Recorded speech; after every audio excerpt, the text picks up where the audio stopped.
একটু হলো শুকর আর একটু হলো সবর।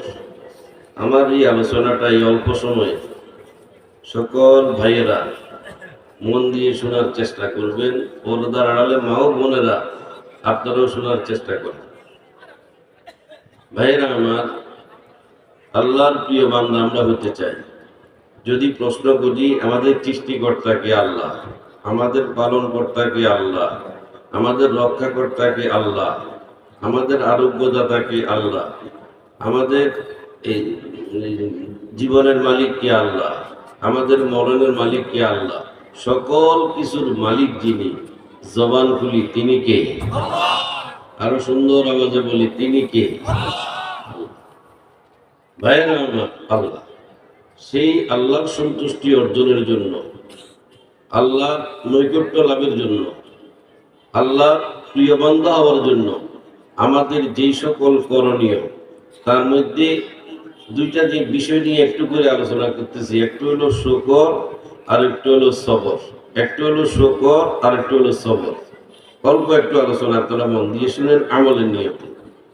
রাসূল আল্লাহকে ডাক দিয়ে বললেন, আল্লাহ তুমি আমাকে এমন একটা জীবন দাও যেই জীবনের মধ্যে সুখ আছে এবং যেই জীবনের মধ্যে দুঃখ আছে। তুমি আমাকে এমন একটা জীবন দাও যেই জীবনের মধ্যে সুখ আছে, যেই জীবনের মধ্যে দুঃখ আছে। রাসূল এই কথা বলেন নাই শুধু আমাকে সুখের জীবন দাও, শুধু আমাকে সুখের জীবন দাও, সুখ দুঃখ মিলাই এমন একটা জীবন চাইছিলেন। এখন দেখেন সুখ দুঃখ মিলাই চাওয়ার কারণটা কি? চাওয়ার কারণ আমাদেরকে রাসূল এই শিক্ষাটা দিয়ে গেলেন। আমরা যদি যারা ঈমানদার, সুখের সময় জীবনটাকে যেভাবে পরিচালনা করা দরকার সেভাবে যদি পরিচালনা করতে পারি, তাহলে আমাদের সুখের সময়টাও সওয়াবের মধ্যে কাটবে। আর ঈমানদারেরা বিপদের সময়, মুসিবতের সময় যেইভাবে তার জীবন সময়টা কাটানো দরকার, ঠিক এভাবে কাটাইতে পারলে তাহলে তার জীবনটা সওয়াবের মধ্যে কাটবে। তো ভাইয়েরা আমার, রাসূল এই শিক্ষাটা দিলেন যে সুখের সময় সুখ সওয়াব কিভাবে অর্জন করবে আর দুঃখের সময় কিভাবে সওয়াব অর্জন করবে।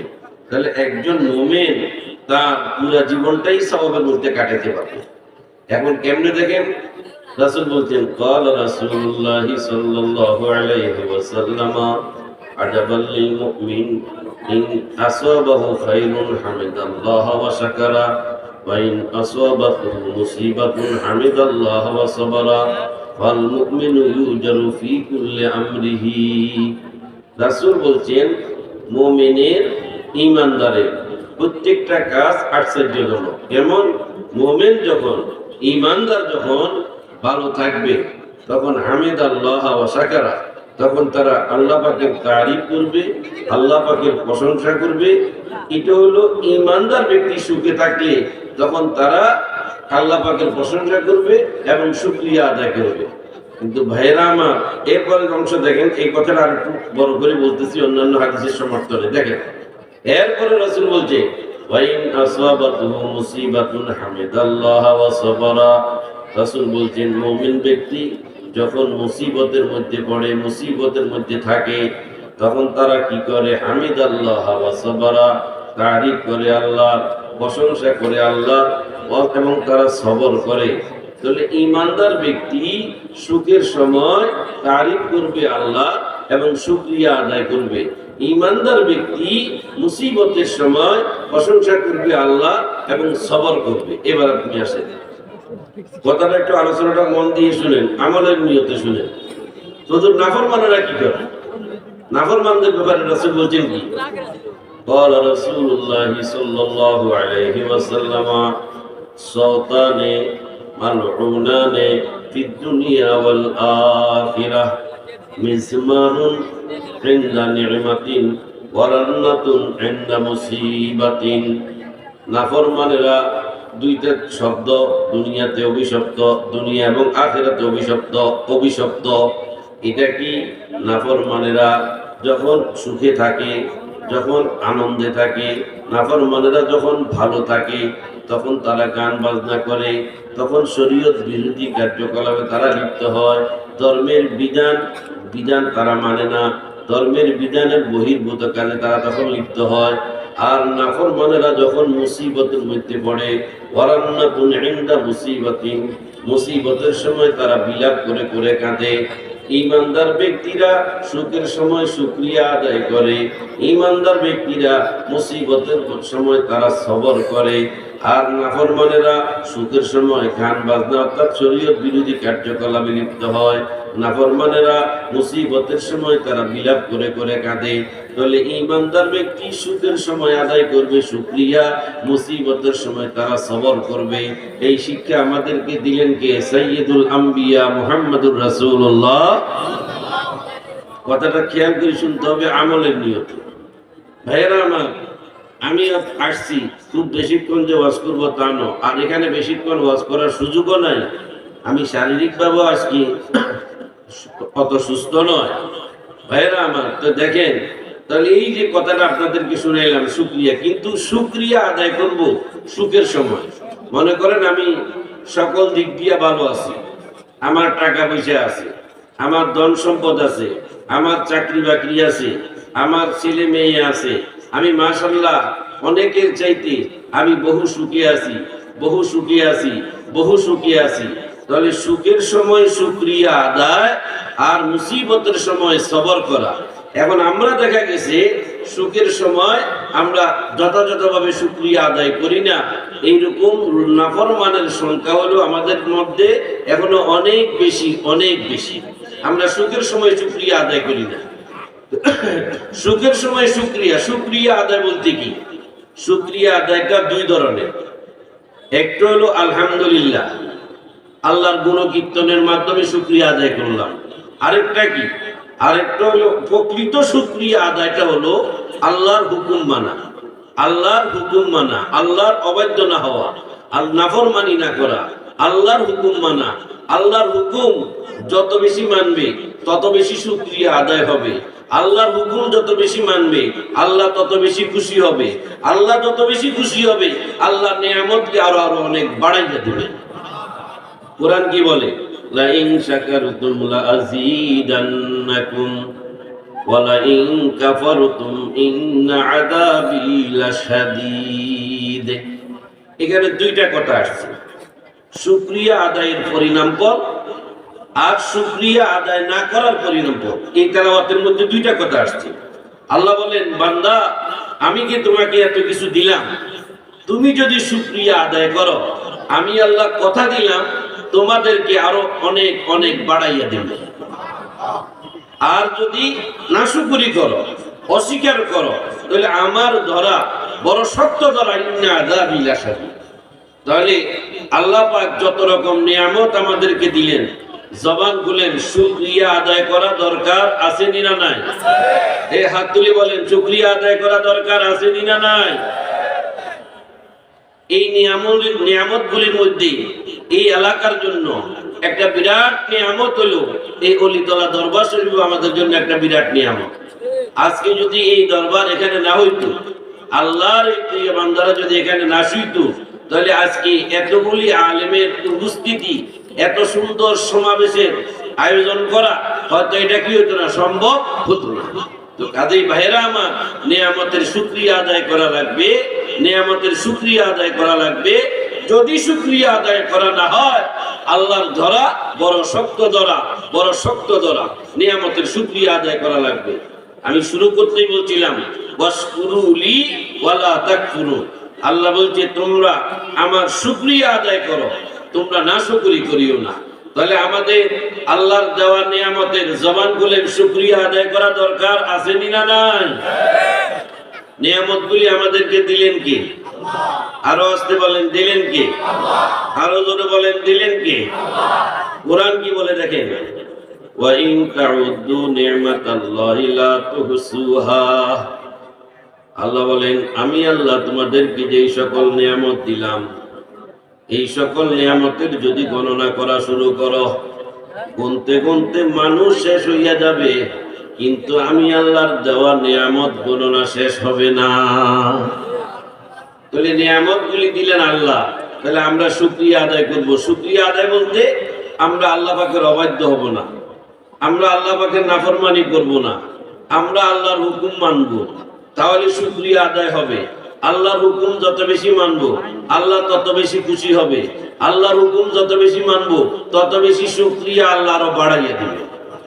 ভাইয়েরা আমার, আর যদি শুকরিয়া আদায় না করি, আল্লাহর ধরা বড় শক্ত ধরা। ছোট্ট একটা ঘটনা, আমরা শুধু মুখে মুখে শুকরিয়া আদায় করলে হবে না, আমরা আমলের মাধ্যমে বাস্তবে আমরা শুকরিয়া আদায় করতে হবে, আর মুখেও আমরা শুকরিয়া আদায় করব। যেমন মনে করেন একজন মানুষ, সে ধনী, সে মালদার, তার উপরে যাকাত দেওয়া ফরজ, কিন্তু সে মালের যাকাত দেয় না, আর এমনি বলে আল্লাহ আমাকে অনেক দিছে, অনেক দিছে, অনেক দিছে, আলহামদুলিল্লাহ আলহামদুলিল্লাহ, শুধু আলহামদুলিল্লাহ করতে আছে, কিন্তু এতে মালের যাকাত দেয় না।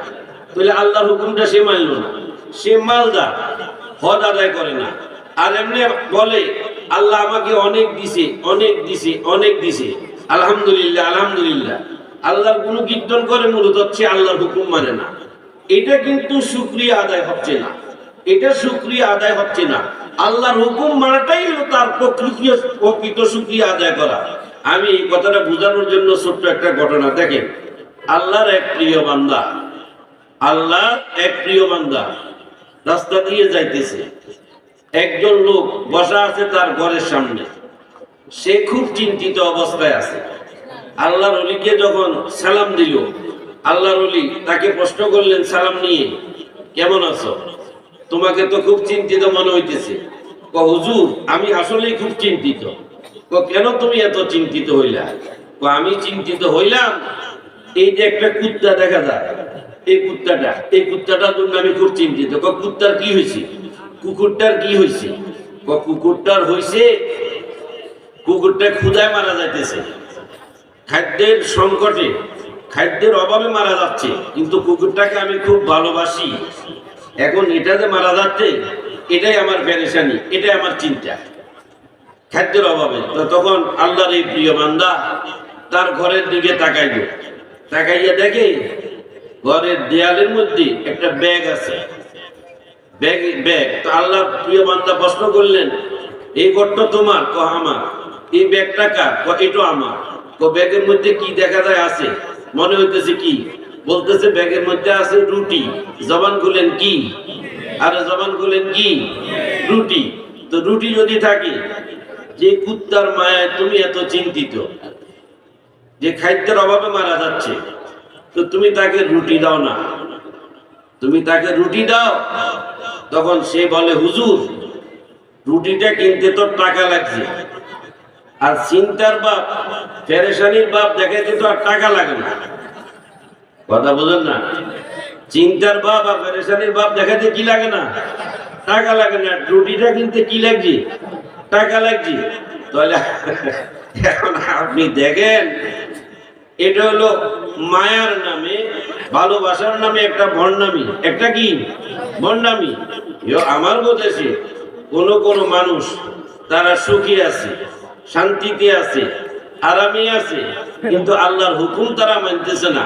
মূলত তারা আল্লাহ পাকের শুকরিয়াটা আদায় করতেছে না। আর আল্লাহ পাকের শুকরিয়া আদায় করা, এটা আমাদের উপরে ওয়াজিব, এটা আদায় করা লাগবে। কারণ কোরআনের মধ্যে আসছে, ইয়া আইয়ুহাল্লাযীনা আমানু যকুরু নি'মাতাল্লাহি আলাইকুম উযকুরু উশকুরু। হে ঈমানদারেরা, তোমরা শুকরিয়া আদায় করো। উশকুরু, হযরত উলামায়ে কেরাম তো বুঝছি, এটা আদেশ, এটা আদেশ, এটা আমর, এটা আদেশ যে হে ঈমানদারেরা, তোমরা আমি আল্লাহর নি'মাতাল্লাহি আলাইকুম, আমি আল্লাহর দেওয়া নিয়ামতের শুকরিয়া আদায় করো। ভাইরা আমার, বলে আল্লাহ পাক আমাদেরকে যেই সকল নিয়ামত দিলেন, নিয়ামতের শুকরিয়া আদায় করব, মানে আল্লাহ পাকের দেওয়া হুকুমগুলি আমরা মানব। জবান খুলেন, কথা ঠিক কিনা? তাহলে আল্লাহ আমাদের উপরে খুশি হবেন, আল্লাহ আমাদেরকে আরো অনেক অনেক অনেক বাড়াইয়া দিবেন। আমরা দেখেন, আমি আলোচনার শুরুতে সংক্ষেপে বলছিলাম, আল্লাহর সন্তুষ্টি অর্জনের জন্য, আল্লাহ পাকের নৈকট্য লাভের জন্য, আল্লাহর প্রিয় বান্দা হওয়ার জন্য আল্লাহর দেওয়া হুকুমগুলি মানতে হবে, আল্লাহর দেওয়া হুকুমগুলি মানতে হবে। এই সকল দরবার থেকে এসে আমরা এই শিক্ষাগুলি অতীত থেকেও পেয়ে আসছি, এখনো আমরা পাইতেছি। ইনশাআল্লাহ আমরা দোয়া করি আমাদের মরণের পরেও যেন এই দরবারগুলো থেকে এই শিক্ষাগুলি থাকে, যাতে হকের আওয়াজ সব সময় ঠিক থাকে। আল্লাহ পাক কবুল করুক, সকলে বলুন আমিন। এবার আপনি আসেন ভাইরা আমার, সবরের উপরে একটু করে আলোচনা করি, ধৈর্যের উপরে একটু করে আলোচনা করি। সবর এমন একটা জিনিস, ধৈর্য এমন একটা জিনিস। সবর, ধৈর্য, সবরের বাংলা হলো ধৈর্য, সবেরের বাংলা হলো ধৈর্যশীল। সবুর মানে অসীম ধৈর্যশীল। আর যেগুলি আর ব্যাখ্যামূলক কথা গেলাম না, সবরের উপরে একটু করে আলোচনা করি। সবরের আলোচনাটা কোরআনের মধ্যে কতবার আসছে, কোরআন শরীফের মধ্যে কতবার আসছে দেখেন। আমি নিজেও একজন কোরআনের হাফেজ। আমি এই যে কোরআনের উপরে আমাদের গবেষণা লেখাপড়া কখন থেকে শুরু করছি, আর এখনো কোনো আমাদের এটা বাদ নাই। আমরা দৈনিক লেখাপড়া করার যে চেষ্টা করি। এই যে সবরের উপরে কথাটা বলতেছি, সবরের উপরে কোরআন শরীফ সবরের কথাটা কতবার আনছি, এটার হিসাবটা দাঁড়াইছে ইমাম গাজ্জালী রহমতুল্লাহ আলাইহি মুকাশাফাতুল কুলুব কিতাবের মধ্যে লেখে, সবরের কথাটা আল্লাহ কোরআনের মধ্যে আনছেন 90 বারের চাইতে আরো বেশি। জবান করেন কতবার? আরো আস্তে কোন কতবার? আর এটা মুখস্থ করে যান না, কতবার? 90 বারের চাইতেও বেশি। তাহলে আপনি সবরের গুরুত্বটা আমাদের বোঝা লাগবে। সবর এমন একটা জিনিস যেটা মানুষের ব্যক্তি জীবনে শান্তি আনে। সবর এমন একটা জিনিস যেটা মানুষের পারিবারিক জীবনে শান্তি আনে, উন্নতি আনে। সবর এমন একটা জিনিস যেটা তার চাকরি জীবনে শান্তি আনে, উন্নতি আনে। সবর এমন একটা জিনিস এটা তার ব্যবসার জীবনে শান্তি আনে, উন্নতি আনে। সবর হইল উন্নয়নের একটা বিরাট মাধ্যম, উন্নয়ন সফলতার একটা বিরাট মাধ্যম। আমাদের যাদের কাছে সবর কম, ধৈর্য কম, সবর কম, ধৈর্য কম, তাদের ব্যক্তি জীবনের মধ্যে শান্তি নাই, ব্যক্তি জীবনের মধ্যে উন্নতি নাই, তাদের পারিবারিক জীবনে শান্তি নাই, পারিবারিক জীবনে উন্নতি নাই, সামাজিক জীবনে শান্তি নাই, সামাজিক জীবনে উন্নয়ন নাই, চাকরির জীবনে শান্তি নাই, চাকরির জীবনে উন্নয়ন নাই, ব্যবসার জীবনে শান্তি নাই, ব্যবসার জীবনে উন্নয়ন নাই। যাদের কাছে সবর নাই, যাদের কাছে ধৈর্য নাই, যাদের কাছে ধৈর্য নাই, এমন আপনি দেখেন ধৈর্যশীল ব্যক্তি যারা, এদের প্রসঙ্গে কোরআন কি বলে দেখেন, ইন্নাল্লাহা মা'আস সাবিরিন, নিশ্চয়ই আল্লাহ ধৈর্যশীলদের সঙ্গেই আছেন।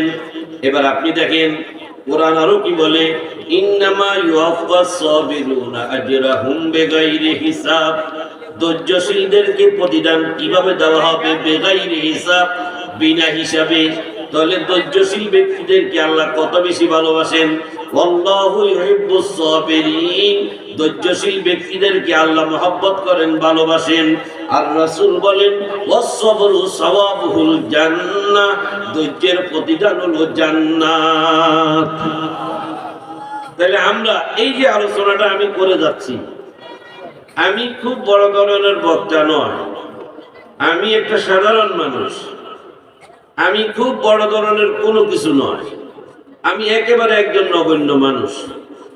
ওই আজকে আমি আমার যারা সাথে আসছে কথায় প্রসঙ্গে যাইতেছি, কথার প্রসঙ্গে বলছি, বিভিন্ন এলাকা থেকে যে লোকজন আসে, তো গতকাল লাকসাম থেকে লোকজন যোগাযোগ করতে চান, সময় চাইছে। তো আজকে ওনারা আসার জন্য বলছি, ওনারা আসছে একটা দল দাওয়াত দিতে। তো দাওয়াত দিতে আসছে, আর তো এখন আমার হয়তো বেশার কম আমার শুনছে নামটা, দাওয়াত দিতে আসছে, জেনে হোক আসছে। আমি দাওয়াতটা নিলাম। দাওয়াতটা নেওয়ার পরে এখান থেকে কি শিখতেছি আপনি দেখেন। সকলকে লক্ষ্য করে বলতেছি, হযরত উলামায়ে কেরাম সহ আমার কথার মধ্যে যদি ভুল হয় আপনারা আমাকে বলিয়েন, আমি সংশোধনে যাব। দাওয়াতটা নেওয়ার পরে আমারে ওনারা একটা প্যাকেট দিল, টাকা দিল। কেন দিছেন? এটা রাহ খরচ দেওয়া। আমি বলছি না, আমার জীবনে আমি এরকম কোনো টাকা পয়সা এই পর্যন্ত নিই নাই। একটা জায়গায় আমাকে অগ্রিম টাকা দিছিল, হেরা বিশ্বাস করে না যে আমি যাবো না যাবো, শেষ পর্যন্ত দেওয়ার সময় কইছে আমি যদি মরি যাই, আমি বলছি আপনি মরে গেলে দাবি নাই, আমি মনের থেকে টাকাটা নিই নাই। আজকে তাদেরকে বললাম এই টাকাটা যে আপনারা আমাকে দিবেন, এই যে তারিখটা এই পর্যন্ত বাঁচা আমার কোনো নিশ্চয়তা আসেনি, আপনাদের কোনো নিশ্চয়তা আসেনি। এটা কোরআন কি বলে? মা তাদিরি নাফসুম বিআই আরদিন তামুত। তার একটা কথা ডুবে গেছে, ঠিক না?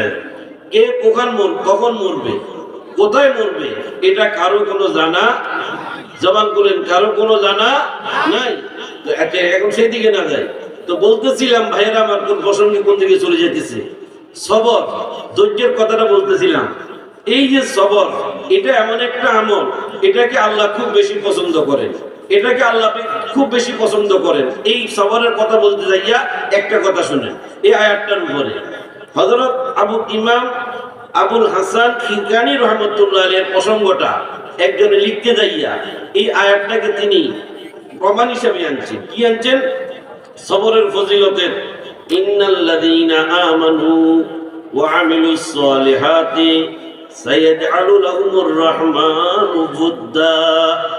নিশ্চয়ই যারা ঈমান আনলো, নেক আমল করলো, যে সকল ঈমানদার যারা নেক আমল করলো, এই নেক আমলকারীদের সাইয়াজআলু লাহুমুর রাহমানু বুদ্দা, এই নেক আমলকারীদের প্রতি আল্লাহ সৃষ্টির মনের মধ্যে ভালোবাসা সৃষ্টি করে দেন, সৃষ্টির মনের মধ্যে আল্লাহ ভালোবাসা সৃষ্টি করে দেন।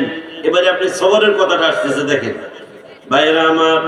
হযরত ইমাম আবুল হাসান খিরকানী রহমতুল্লাহ আলাইহি তিনি নকশবন্দিয়া তরিকার একজন সাধক ছিলেন। ওনার একজন মুরিদ ওনার বাড়িতে আসলো, বাড়িতে আসি দেখে বাড়ির বাইরে কেউ নাই। উনি ঘরের দরজার মধ্যে বাড়ি দিলেন। ঘরের ভিতর থেকে আওয়াজ আসলো, কে আপনি? আমি হুজুরের একজন ভক্ত। তো কি চান?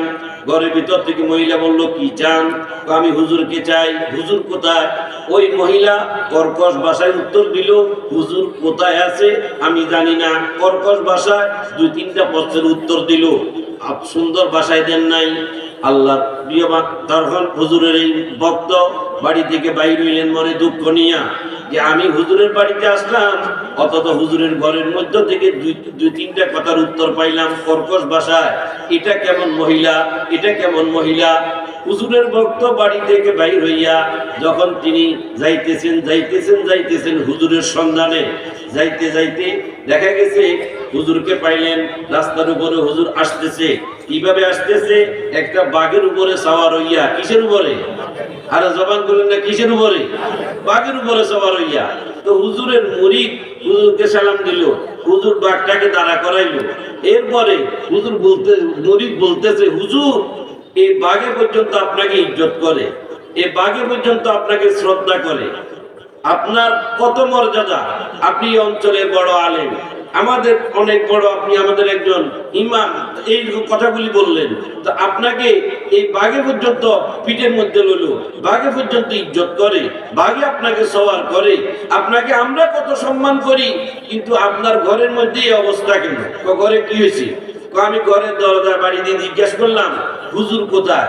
হুজুর নাই। এটাও সুন্দর ভাষা বলে নাই। কোথায় গেছে?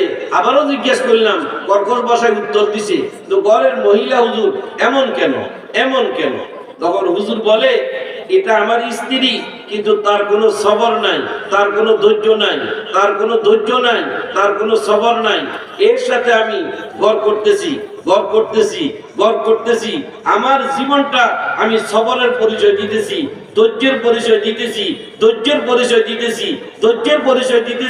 এই ধৈর্যের পরিচয় দেওয়ার কারণে আল্লাহ পাক আমাকে এত বেশি ভালোবাসতেন, যার কারণে বঙ্গলের জীবজন্তু পর্যন্ত আমাকে দেখলে এখন কি করে? ইজ্জত সম্মান করে।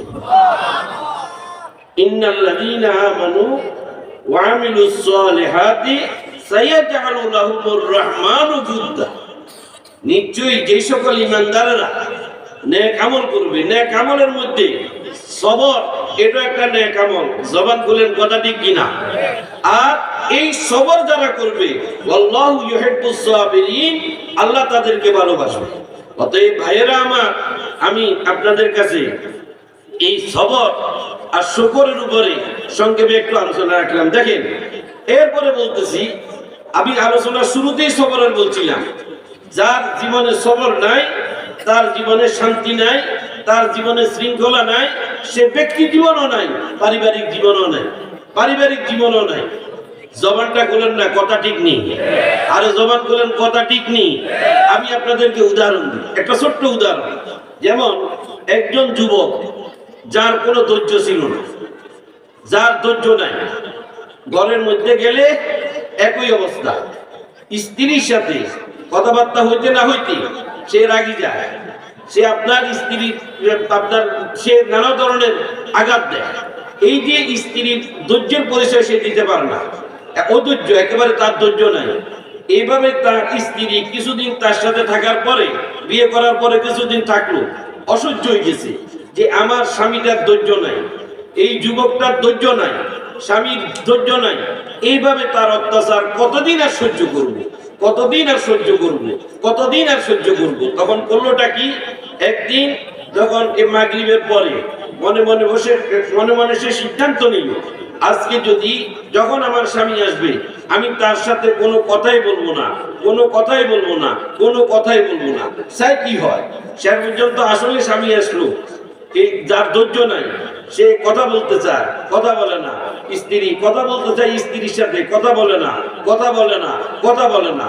তো কথা না বলতে বলতে আপনার এক পর্যায়ে স্বামী একটা কথা ছাড়লো, মনে করছে এই খিসা দিলে সে কথা বলা শুরু করবে। তখন স্বামী বলল, যুবকটা, এই ফজরের আজান পর্যন্ত তুমি যদি কথা না বলো, তাহলে তোমারে 3 তালাক। কয় তালাক? আরে জবান খুলেন, কয় তালাক?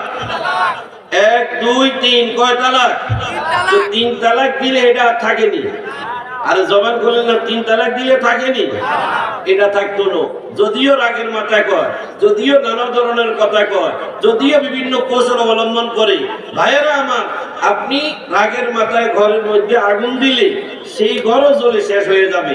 আপনি 3 তালাক দিয়ে দিলে, অতএব এটা খুব হুঁশিয়ার। এখন আপনি দেখেন, সে বলল ফজরের আজান পর্যন্ত কথা না বললে তোমার 3 তালাক। এই যে কথাটা বললো, বলার পরে এখন এই মেয়েটা, তার স্ত্রী, তখন কথা বলা বন্ধ করে দিল, কথা বলা বন্ধ করে দিল। বন্ধ করছে কি আরে, যে আমি ফজরের আজান পর্যন্ত যদি কথা নাই বলি, তাহলে তার কথা অনুযায়ী তালাক হয়ে যাবো। কি হয়ে যাবো? আর জমা করেন, কি হবে? তালাক হয়ে যাবে। এখন স্ত্রী ভাবছে তার বন্ধন থেকে মুক্তি পাওয়ার জন্য এটাই হলো আমার আজকে সুযোগ, তার বন্ধন থেকে মুক্তি পাওয়ার জন্য এটাই হলো তার সুযোগ। তাহলে এখন দেখেন, ফজরের আজান শুনল, ফজরের আজানের সময় আর বাকি নেই। সে ভাবলো এখন যদি কথা বলা শুরু করে, এখনো তো কথা বলতেছে না, আজানের সময় তো বাকি নাই, আজান হইলে তো আমার কথা অনুযায়ী কি হইতেছে। তখন সে মসজিদের ইমাম সাহেবের কাছে গেল। মসজিদের ইমাম সাহেবের কাছে যাওয়ার পরে বলল, হুজুর এই অবস্থা। হুজুর বলল, না, আজান হইতে দেরি, তালাক হইতে দেরি নাই, এদের মাথা খারাপ হয়ে গেছে। তাহলে এই যে মাথাটা খারাপ হইলো, এই যে একটা বিপদের মধ্যে পড়লো, এটা কিসের কারণে পড়লো? সবর, ধৈর্য না থাকার কারণে। তাহলে সবর জিনিসটা মানুষের মঙ্গল আনে, সবর জিনিসটা মানুষের কল্যাণ আনে, সবর জিনিসটা মানুষের শান্তি আনে। সবরকারীদেরকে আল্লাহ ভালোবাসে, আল্লাহু ইউহিব্বুস সাবিরিন। এবার দেখেন, এই এসে গেল কি, হযরত ইমাম আবু হানিফা রাহমাতুল্লাহ আলাইহির কাছে গেছে। ইমাম আবু হানিফা রাহমাতুল্লাহ আলাইহির কাছে গজর বাড়িতে দরজার মধ্যে আওয়াজ দিল। হুজুর রাত্রে, এই শেষ রাত্রে ঘরের দরজার মধ্যে আওয়াজ দিল কি? ঘরের দরজা খুলে দেখে একটা যুবক। তো প্রশ্ন করলো, কেন আসলা? হুজুর এই কথা, স্ত্রী কথা বলে না, আমি মনে করছি কথা বলবে, এমন একটা কথা বলবে কি, যে ফজরের আজান পর্যন্ত কথা না বললে তাহলে 3 তালাক। আমি মনে করছি কথা বলা শুরু করবে, এখন তো কথাই বলে না। আমি স্ত্রীটাকে পাইতাম চাই, পাইতে হইলে আমার করণীয় কি? হুজুর বলল, তুই আমার লগে ওয়াদা কর। কি ওয়াদা করতাম? এখন থেকে প্রত্যেকটা কাজে তুই সবরের পরিচয় দিবি, ধৈর্যের পরিচয় দিবি। এই ওয়াদা যদি করস, তাহলে তোর বউ, তোর স্ত্রী পাওয়ার ব্যবস্থাটা আমি করে দিব। এটা করছে কি হযরত ইমাম আবু হানিফা রাহমাতুল্লাহ আলাইহি। ভাইয়েরা আমার, এই কথা বলার পরে হুজুর আমি এখন থেকে প্রত্যেকটা কাজে ধৈর্যের পরিচয় দিব। এই যুবক তখন চলে আসলো আপনার বাড়িতে আসি হযরত ইমাম আবু হানিফা রাহমাতুল্লাহ আলাইহি আসি তার বাড়ির সামনে আযান দিলেন। জবান খুলেন কি দিলেন? আর জবান খুলেন কি দিলেন? তখন এই যে মেয়েটা কথা বলা শুরু করছে, এই শুনছো নি? কয় কি? আযান। কি আযান? তো কি হয়েছে? তো কি আর হইব, তালাক তো হয়ে গেছে। তালাক যখন কার্যকর হয়েছে, এখন আমি তোমার বাড়িতে আর থাকতাম না, কিভাবে যাইতে হইব, তুমি এই ব্যবস্থাগুলি করে দাও, চলে যাবে। তখন এই যুবক মাথা খারাপ হইয়া বাড়ির সামনে আসলো, মসজিদের সামনে আসি দেখে হযরত ইমাম আবু হানিফা রাহমাতুল্লাহ আলাইহি, হুজুর আযান দিল কি? আযান তো দিছি আমি, তো আযান দিলে আমার অবস্থা হলো কি? তোর অবস্থা কি হয়েছে আগে তুই বল, তোর সাথে কথা বলা শুরু করছে কিনা? কথা বলা শুরু করছে। কি কথা বলা শুরু করছে? আযান হয়েছে, তালাক কার্যকর হয়ে গেছে। কোন আযানের কথা তুই বলছিলি? আমি তো ফজরের আযানের কথা বলছিলাম। আমি তো দিছি এটা তাহাজ্জুদের আযান। কিসের আযান? আর জমান করে না কিসের আযান? তো তাহলে কথা বলা যখন শুরু করছে, তাহলে এখন শেষ, তোর বউ তোর কাছে থাকবো, যা, তবে তালাক হয় নাই শুনে দে, কিন্তু কথা আছে, আমার সাথে যে ওয়াদা করছো সেই ওয়াদাটা হলো তুমি সব সময় ধৈর্যের পরিচয় দিবা, ধৈর্যের পরিচয় দিবা, সবরের পরিচয় দিবা। আমি শুরু করতেই বলছিলাম ইন্নাল্লাহা মা'আস সাবিরিন ওয়াল্লাহু ইউহিব্বুস সাবিরিন ইন্নামা ইউওয়াফাস সাবিরুনা আজরাহুম বিগাইরি হিসাব। রাসূল বলছেন ওয়াসবরু সাওয়াবুল জান্নাহ। ভাইরা আমার, ধৈর্যশীল ব্যক্তিদের সঙ্গে আল্লাহ আছেন, ধৈর্যশীল ব্যক্তিদেরকে আল্লাহ মহব্বত করেন, ধৈর্যশীলদের প্রতিদান আল্লাহ বিনা হিসাবে দিবেন। আর রাসূল বলছেন ধৈর্যের প্রতিদান হলো জান্নাত। ভাইরা আমার, আল্লাহর নৈকট্য লাভ করার জন্য, আল্লাহর সন্তুষ্টি অর্জন করার জন্য, আল্লাহর প্রিয় বান্দা হওয়ার জন্য আল্লাহর দেওয়া নিয়মাবলী অনুযায়ী আমাদের জীবনটাকে পরিচালনা করতে হবে। আমরা ওয়াজগুলো শুনতেছি, যারা মাগরিব পর থেকে বসা আছি, যে কে কি ওয়াজ করলো, কে কি ওয়াজ করলো, কে কি ওয়াজ করলো, সেগুলি আমলের নিয়তে শুনেন, আমলের নিয়তে শুনেন, আমলের নিয়তে শুনেন। কেউ থাকার জন্য আসি নাই, যাওয়ার জন্য আসছি, যাওয়ার জন্য আসছি, মাটির উপরে বসে আছি, আল্লাহর কসম মাটির উপরে থাকার কোনো সুযোগ নাই, সুযোগ নাই, সুযোগ নাই, এই সুযোগ শেষ। ভাইয়েরা আমার, পরকালের জীবন সুখীময় হওয়ার জন্য, শান্তিময় হওয়ার জন্য, আরামদায়ক হওয়ার জন্য জীবনটাকে নেক আমল দিয়ে গঠন করি। এক সাহাবী রাসূলকে প্রশ্ন করছিলেন, ইয়া রাসূলুল্লাহ, সবচেয়ে বড় জ্ঞানী কে? রাসূল বলছেন, যে মৃত্যুর চিন্তা থেকে উদাসীন নয় সে হলো বড় জ্ঞানী। একই সাহাবী প্রশ্ন করলেন, ইয়া রাসূলুল্লাহ, সবচেয়ে বড় মূর্খ কে? রাসূল বলছেন, যে মৃত্যুর চিন্তা থেকে উদাসীন সে হলো বড় মূর্খ, সে হলো বড় মূর্খ। ভাইরা আমার, নিজের আমল দিয়ে, আমল দিয়ে, নেক আমল দিয়ে জীবনটাকে আমরা যেন সুন্দর করতে পারি, সুন্দর করতে পারি। আমরা যেন পরকালের জীবন যেন সুখীময় হয়, শান্তিময় হয়, আরামদায়ক হয়। এই যে আজকে দরবারে আমি আরো আসছিলাম, আজকে আসছি, আমাকে দাওয়াত দিছে, এটা বড় কথা নয়। আমাকে বিশেষ বলছেন, এটা বড় কথা নয়। আমার এমনি সুযোগ থাকলে আমি চলে আসেন না মানুষ আমার দাওয়াত দিতে, কোন একটা ফর্মালিটি অথবা আল্লাহ মাফ করুক, তারা তো হুজুর হিসাব মানুষ, অন্য কারো মানুষ, আমার সুযোগ থাকলে আমার এই ছাত্র বেশি, আমার ছাত্র জীবন থেকে আমি এই অবস্থা আমার জীবন কাটে, এখনো কাটে, আমার মরণ পর্যন্ত আর পরিবর্তন হওয়ার সম্ভাবনা নাই। আমি ছোট্ট মানুষ, আদনা মানুষ, 1977 থেকে আমি খতম তারাবির ইমাম। আগামী বছর পড়াইলে আল্লাহ বাজারে 50 বছর। আমি এখনো কিন্তু একা পড়াই না পারি, কি একা, আমার লগে দুইজন হলে এখন আমার খোরাক। আমি 1978 থেকে আমি জুমার ক্ষতি, 1978 দাঁড়ি তখন তোমাদের পড়া শুরু, এরপরে 1990 না তার ইয়ে থেকে আমি ঈদগার সাথে সম্পৃক্ত ঈদের নামাজ। জীবনটা তো এইভাবেই গেল। আর বাসমু আর কদিন, বাসমু আর কদিন। আজকে আমি আসলাম অলিতলা দরবার শুনবে, শ্রদ্ধেয় পিসাই হুজুর জানা পীরে তরিকত রাহনুমাই শরীয়ত হাদিয়াত মিলাদ আদা হযরতুল আল্লাহ কাজী মোহাম্মদ গোলাম মহিউদ্দিন লতিফি সাহেব, ওনার আহ্বানে এই সুন্দর আয়োজন, আল্লাহর ওলিদের প্রতিষ্ঠিত এই যে একটা মাহফিল, এই যে একটা সুন্দর বাগান, এই যে একটা সুন্দর বাগান, এই বাগান, এই আয়োজনের দ্বারা আমাদের কোনো ক্ষতি হয়নি। আর হাত তুলে কোন ক্ষতি হয়নি? আমার কবরবাসীদের কোনো ক্ষতি হয়নি। হাত নামান। যে আয়োজনের দ্বারা দুনিয়াবাসীদের উপকার, যে আয়োজনের দ্বারা কবরবাসীদের উপকার, এই আয়োজন আল্লাহ কিয়ামত পর্যন্ত কবুল করো, এটা আমরা চাই কি চাই না? সকলে জবান খুলে বলেন আল্লাহুম্মা আমিন। ওয়া আখিরু দাওয়ানা আনিল হামদুলিল্লাহি রাব্বিল আলামিন। আসসালামু আলাইকুম।